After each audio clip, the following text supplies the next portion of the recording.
Greetings, friends of liberty. Marguerite presently is awaiting me in the bedchamber. Man, so I shall not keep my lady unduly. Man shall transition, without delay, for your ease of listening, to my 21st century North American accent, and quickly list 50 affirmations of the ideology of Ibram X. Kendi, affirmations from his book, How to Be an Anti-Racist, that are either unproven or false. Affirmation number 1. Kendi believes all races are equal, neither being inferior nor superior. As he says, to say something is inferior about a racial group is to say a racist idea. Excuse me. To recognize that Chinese Americans don't rebound well on the boards is a racist idea. Affirmation number 2. A racist policy is any measure that produces or sustains racial inequity between racial groups. The NBA draft maintains a constant racial inequity in basketball between a few whites and many blacks. Is the draft a racist policy? Affirmation number 3. Racist. One who is supporting a racist policy through their actions or inaction or expressing a racist idea. So if I just sit back on the couch and watch Monday Night Football and thus do nothing about the fact that the NFL is racially inequitable to whites, I'm a racist? Affirmation number 4. Ethnic racism, a powerful collection of racist policies that lead to inequity between racialized ethnic groups and are substantiated by racist ideas about racialized ethnic groups. Ethnic racism? Would that be if I asked, if Tarzan and Jane were Italian, what would Cheetah be? And answered, the least hairy of the three. Affirmation number 5. I never bothered much with class back in Queens. I skipped classes at John Bone to play spades in the lunchroom and tuned out teachers like they were bad commercials. And here he said that it's a racist idea that black people just weren't very studious. Affirmation number 6. I was a dupe, a chump, who saw the ongoing struggles of black people on Martin Luther King Day 2000 and decided that black people themselves were the problem. He never learns. Now he's a dupe and a chump because he thinks white people themselves and capitalism are the problem. Affirmation number 7. What's the problem with being not racist? It's a claim that signifies neutrality. Not necessarily. If a person is not a dog hater, couldn't that mean he's a dog lover? Affirmation number 8. Racist is not, as Richard Spencer argues, a pejorative. It is not the worst word in the English language. It is not the equivalent of a slur. Asswipe is not the worst word in the English language, but it is a pejorative. Affirmation number 9. One either believes problems are rooted in groups of people as a racist or locates the roots of problems in power and policies as an anti-racist. What about if one believes that problems are rooted in dumbasses like Kendi? Affirmation number 10. The language of color blindness, like the language of not racist, is a mask to hide racism. Well, then Martin Luther King, who believed in judging people by the content of our character, was a racist. Affirmation number 11. A colorblind constitution for a white supremacist America. Remind me, wasn't it in the white supremacists in the South who were against blacks exercising their First, Second, Fourth, Fifth, Sixth, Seventh, and Eighth Amendment rights? Affirmation number 12. We can be a racist one minute and an anti-racist the next. Usually only if you're a hypocrite. Affirmation number 13. The only remedy to past discrimination is present discrimination. The only remedy to present discrimination is future discrimination. Kendi's first commandment, thou shalt always use reverse racism to combat racism. Affirmation number 14. Racism is a powerful collection of racist policies that lead to racial inequity and are substantiated by racist ideas. False. Racism is actually characterized by two criteria. A, the presence of intent to either harm or privilege someone based on their skin color. Affirmation number 15. Do-nothing climate policy is a racist policy since the predominantly non-white global South is being victimized by climate change more than the whiter global North. Exactly wrong. A do-nothing climate policy, as it has for the past 50 years, helps the undeveloped world increase its wealth enormously, eliminating poverty for over 1 billion people in that time. Affirmation number 16. White lives matter to the tune of 3.5 additional years over black lives in the United States.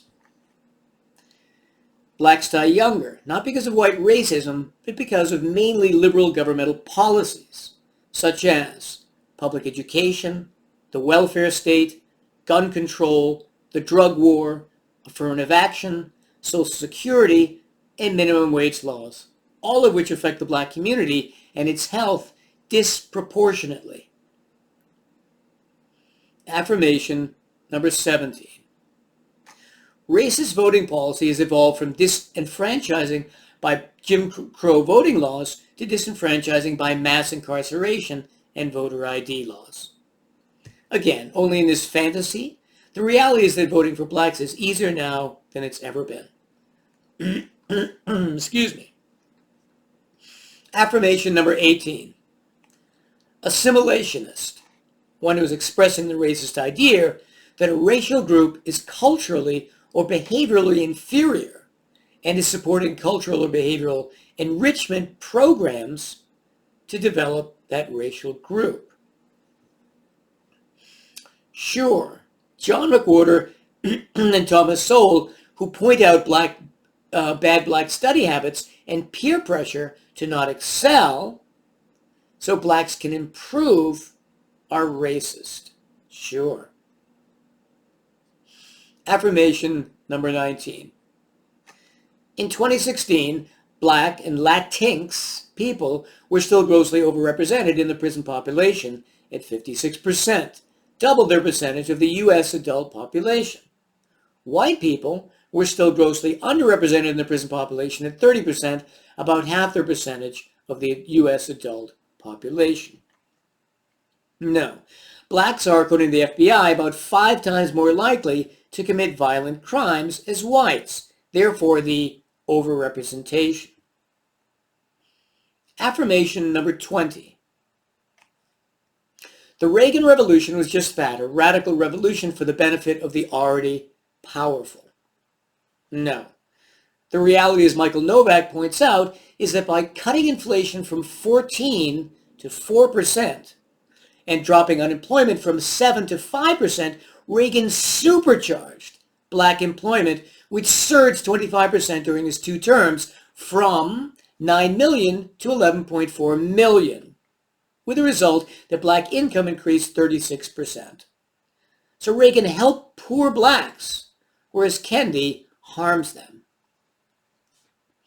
Affirmation number 21. Americans have long been trained to see the deficiencies of people rather than policy. This ironically fits Kendi to a T, who doesn't understand the lengthy list of damaging anti-black big government policies that I just mentioned earlier. They are, again, the welfare state, public education, the drug war, gun control, affirmative action, Social Security, and minimum wage laws, among others. Affirmation number 22. Assimilationists believe that people of color can, in fact, be developed, become fully human, just like white people. True. What's wrong with that? Assimilationists like Eva Moskowitz and her chain of 47 Success Academies are the ones developing black children to their full potential, not using Kendi's pro-racist ideas. Affirmation number 23. Black people, discouraged by America's undeniable history of racist progress, from advancing police violence and voter suppression to widening racial inequities in areas ranging from health to wealth. Here he actually means to say that white on black racism has increased. But what's the reality? If we look at hard indicators. Number one, race crime hoaxes in colleges have vastly increased because there is so little actual racism. Number two, no lynchings have occurred for many decades. Number three, surveys show a majority of whites and blacks recognize that racism is no longer a problem. 4, Klan membership has gone from roughly 3 million to 3,000, and blacks get oodles of governmentally enforced affirmative action and set-asides in many different forms. Affirmation number 24. The other races, save Latinx and Middle Easterners. Latinx isn't a race, it's an ethnicity. And a made-up one, the actual term being Hispanic. Middle Easterners aren't a race either. Affirmation number 25. Biological racist. One who's expressing the idea that the races are meaningfully different in their biology and that these differences create a hierarchy of value. Does East Asian shortness create a hierarchy of basketball value? Absolutely. They're near the bottom. But is that racist? No, it's a fact. Affirmation number 26. Kendi calls it racist when a white woman grabs her purse when a black person sits next to her. No, that's what Thomas Sowell calls discrimination 1B. In other words, both whites and blacks understand that blacks are 5 times more violent than whites, and so naturally, if they don't know anything else about the person, are more fearful. Discrimination 1B. Affirmation number 27. Kendi says butchering Ebonics for sport is racist. No, it's called ethnic humor. Here's an example. What does a Polish bride get on her wedding night that's long and hard? Answer, a new last name. Affirmation number 28. The segregationist sees 6 biologically distinct races. No, that's the biologist, and there are actually only 5. African, Caucasian, Asian, Pacific Islander, and Native American. Kendi thinks there are 6 because he's adding Hispanic, which is an ethnic group. Affirmation number 29. To be anti-racist is to recognize there is no such thing as black diseases.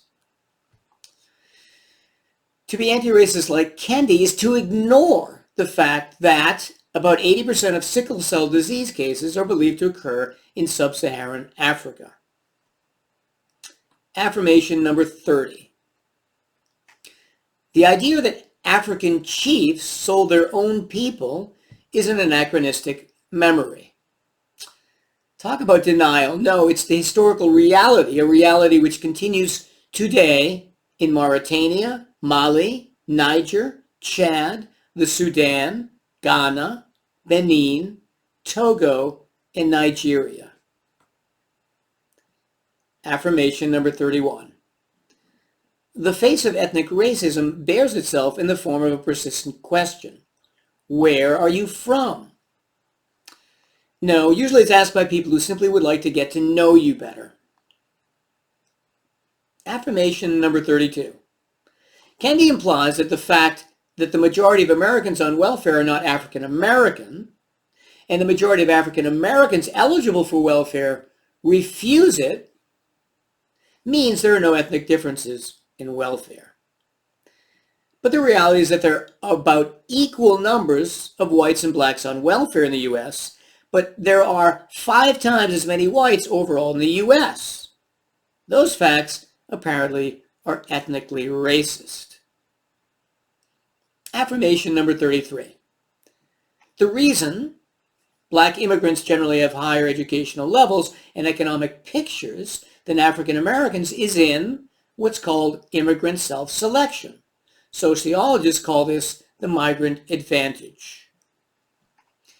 No, not really. What Kendi ignores here is that whether or not immigrant advantage, like having more personal initiative to go to another country, exists, some foreign cultures are simply superior in some respects to others.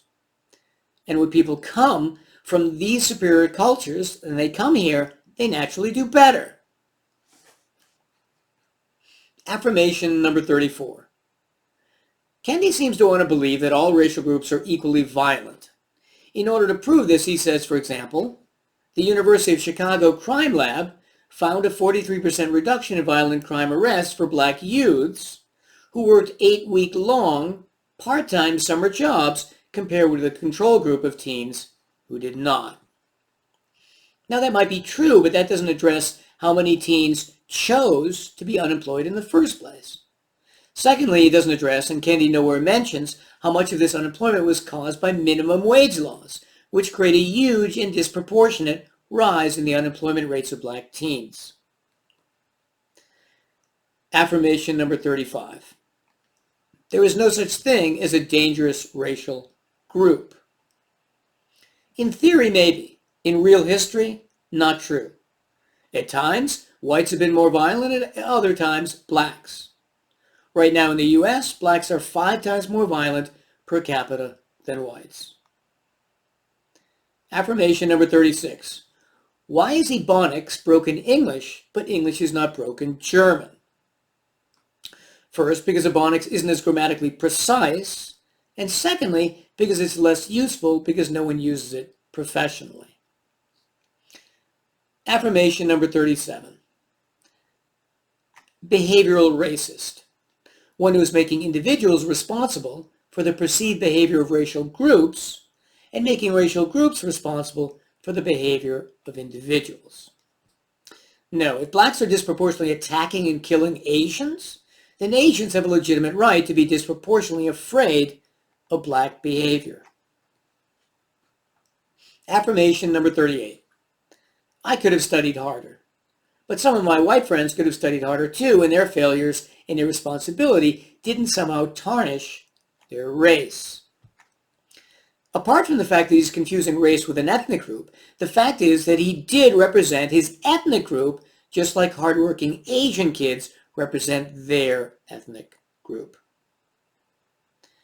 Affirmation number 39. Every time someone racializes behavior, describes something as black behavior, they're expressing a racist idea.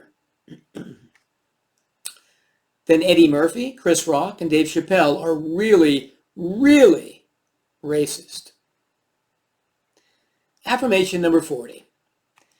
No evidence has ever been produced, for instance, to prove that black people are louder, angrier, nicer, funnier, lazier, less punctual, more immoral, religious, or dependent. Notice how he didn't say or include more violent.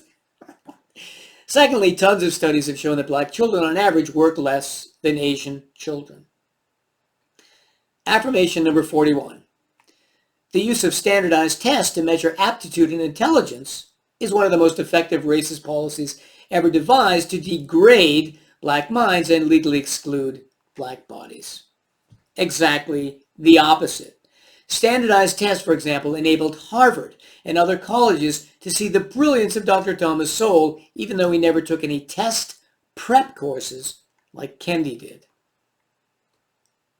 Affirmation number 42. The acceptance of an academic achievement gap is just the latest method of reinforcing the old racist idea, black intellectual inferiority. No, first, the academic achievement gap shows black underachievement, not racial inferiority.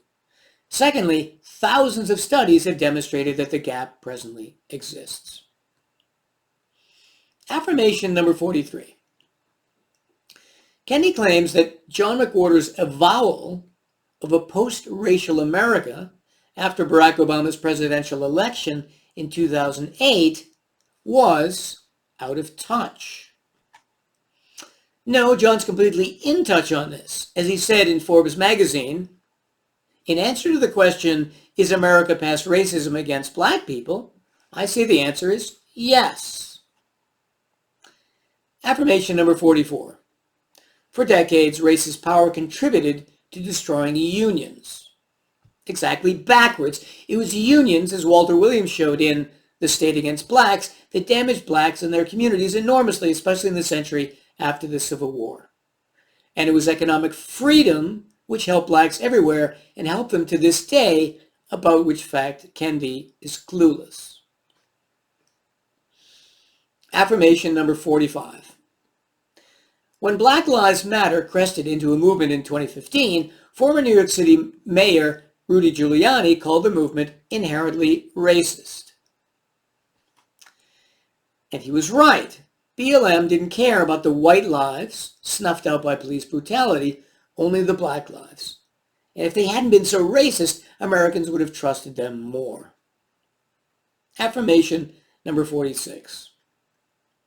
Kendi claims that the reason the majority of both blacks and whites excuse me, don't believe racism explains persisting racial inequities is likely because they're internalizing racist ideas.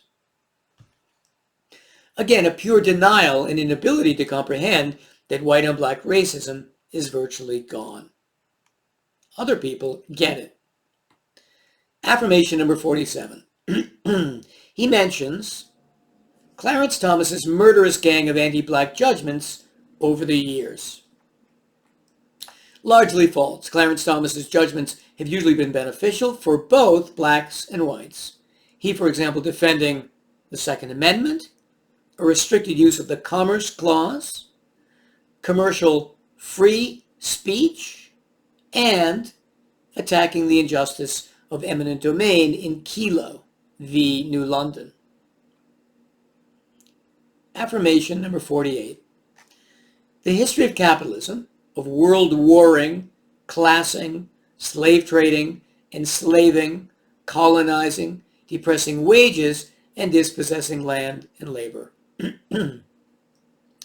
Again, he gets his history backwards.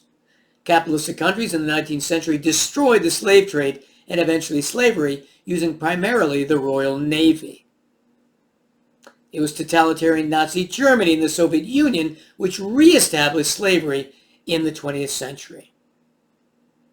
Capitalistic countries gave up their colonies, unlike the Soviet Union, and capitalism increased wages, as everyone living in the West over the last 200 years can see. Affirmation number 49. Kendi claims he asked a favorite teacher, if we can't be objective, then what should we strive to do? He says that she replied, just tell the truth. That's what we should strive to do. Tell the truth. Priceless. And finally, affirmation number 50. Kendi ends his book by saying, believe all is not lost for you and me and our society. Believe in the possibility that we can strive to be anti-racist from this day forward. Believe in the possibility that we can transform our societies to be anti-racist. So with this final affirmation, not surprisingly, Kendi ends his pro-racist book, praising faith in his irrational beliefs, partly because he's given up on persuasion. Imagine a religious believer who dedicated his life to fighting the devil. That is Ibram Salani Kendi on a secular level, fighting the alleged devil of racism that as a practical problem only exists in his mind. On a note of happy anticipation as to what lies await me in the bedchamber, I bid you well, and remain the Scarlet Pimpernel.